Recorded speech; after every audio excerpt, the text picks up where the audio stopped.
Political parties in America today are drawn up into two opposing camps. Each camp starts out thinking that on any given issue, whatever the other camp says must be categorically mistaken. I myself often suggest that you can tell for sure Trump is lying because his lips are moving. What happens if you try to perceive facts and see where they take you in terms of public policy? Let's try a couple of issues.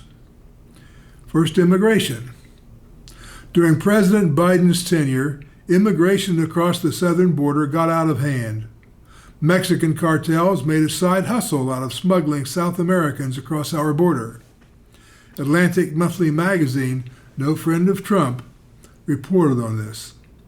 Vice President Harris was sent to the border early on to figure out what was happening, and she whitewashed the entire problem. Trump was able to capitalize on these failures and persuaded millions of voters to take another chance on him. After he gained office, Trump predictably took an ounce of truth and stretched it into a pound of baloney. Unlawful immigrants who have been convicted of serious crime should of course be deported.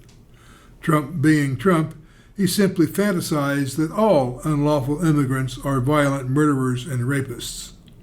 He soon ran out of actual violent convicted illegal folk, so he began rounding up immigrants willy-nilly.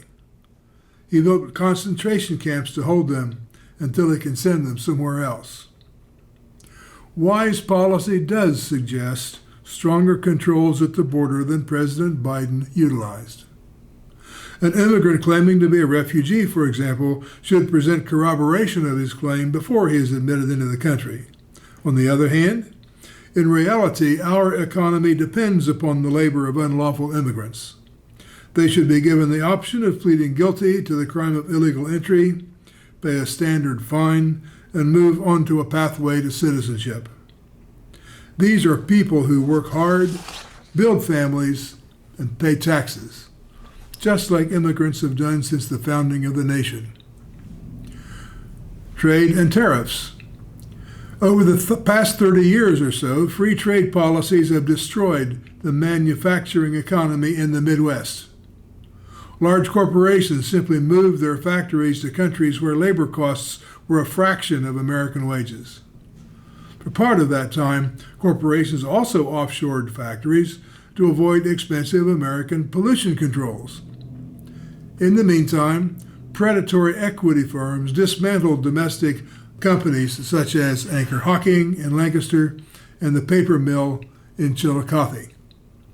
Both political parties have justified this by claiming that free trade has lowered consumer prices below what they would otherwise have been. Service industries do not pay workers well enough to enable them to raise a family with dignity and to make sure the next generation will prosper. Many young people cannot, for whatever reason, enter what used to be called the white-collar workforce. Policy planners should therefore encourage manufacturing opportunities in this country with a regime of enhanced vocational schools to educate skilled workers for these enterprises. We need to stimulate economic development in places like Jackson County. Many years ago, when I worked as an attorney for the city of Jackson, the people who ran the city pondered with every action they took how it would affect economic development. The city acquired an entire lake, Gisco Lake, to secure the water utility for possible new factories looking for a place to locate. To avoid losing rail transportation, the city at one point acquired a short-line railroad from above Wellston to below Oak Hill, right-of-way, tracks, and all.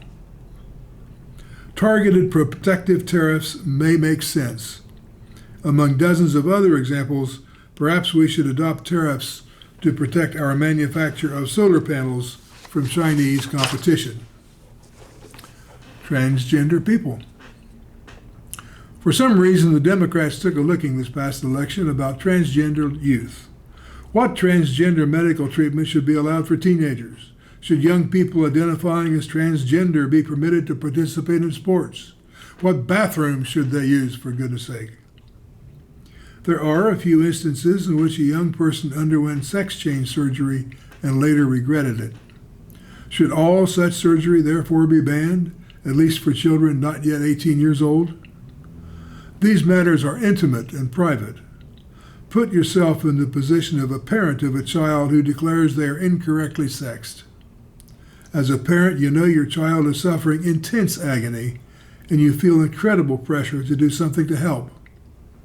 You justly fear that if your child does not receive the proper help, he or she might commit suicide. So you find the best child psychologist you can and pursue some kind of treatment. The government should stay out of this and leave the family alone. Perhaps no law is the best law on this issue. Let the folks work out their problems in their own way, in their own families, and in their own communities. Taxation. Neither political party advocates very strongly for higher taxation. Neither party seems to prioritize a balanced budget.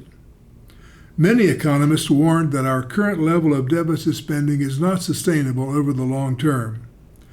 Yet when Trump reduced federal spending supposedly to bring down deficits, he cut taxes on the rich even more, so that we are actually deeper in the fiscal hole under the current administration than we were before.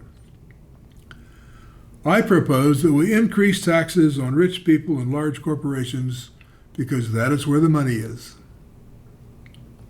Rich guy Warren Buffett once admitted publicly, referring to income tax, that his secretary, quote, works just as hard as I do and she pays twice the rate I pay.